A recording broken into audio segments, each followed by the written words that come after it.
Le Niger reste suspendu jusqu'à nouvel ordre des activités de la Communauté économique des États de l'Afrique de l'Ouest (CEDEAO). La commission de la CEDEAO a indiqué que cette suspension faisait suite à une décision prise par les chefs d'État et de gouvernement du bloc régional lors de la 64e session ordinaire qui s'est tenue le 10 décembre 2023 à Abuja, au Nigeria. Dans un communiqué publié à l'issue de la 64e session, les dirigeants de la CEDEAO ont souligné la nécessité d'une libération immédiate et inconditionnelle du président déchu Mohamed Bazoum, déplorant sa détention ainsi que celle de ses proches, mais aussi le manque d'engagement du Conseil national pour la sauvegarde de la patrie, CNSP, à rétablir l'ordre constitutionnel.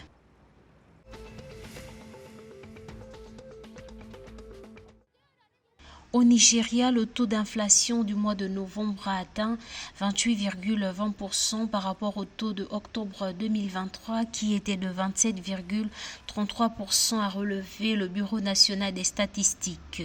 L'indice des prix à la consommation du pays, un indicateur principal de l'inflation, a augmenté d'environ 6,73 points de pourcentage par rapport au taux de 21,47% en novembre 2022.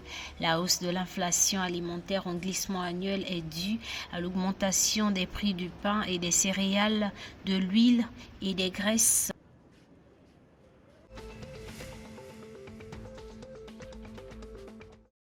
Au cours du troisième trimestre 2023, une perturbation significative a été observée dans le paysage économique sénégalais, selon les données divulguées par la Direction de la prévision et des études économiques DPEE pour cette période. En effet, le climat des affaires au Sénégal s'est dégradé de 2,3 points en variation trimestrielle.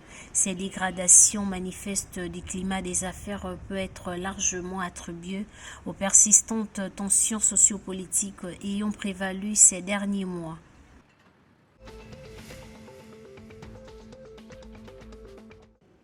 Pour renforcer la résilience au changement climatique, le Bénin a bénéficié d'un prêt de 200 millions de dollars du Fonds monétaire international.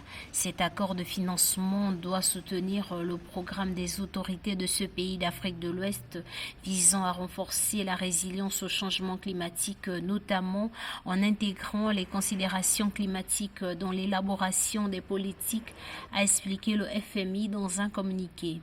Le Bénin a en effet marqué des points positifs en atteignant les objectifs et repères structurels édictés par l'institution de Bretton Woods. La collecte des recettes internes est restée robuste, ce qui devrait permettre au pays de converger vers un déficit budgétaire de 3% du PIB d'ici 2025.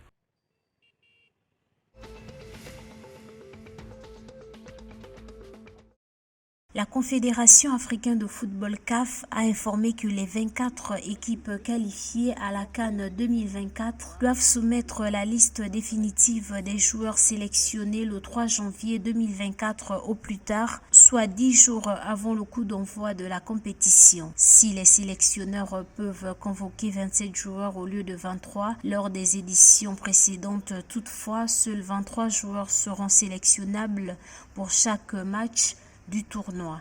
La 34e édition de la Coupe d'Afrique des Nations CAN de football aura lieu du 13 janvier au 11 février 2024 en Côte d'Ivoire dans les villes d'Abidjan, Bouaké, Korogo, San Pedro et Yamoussoukro.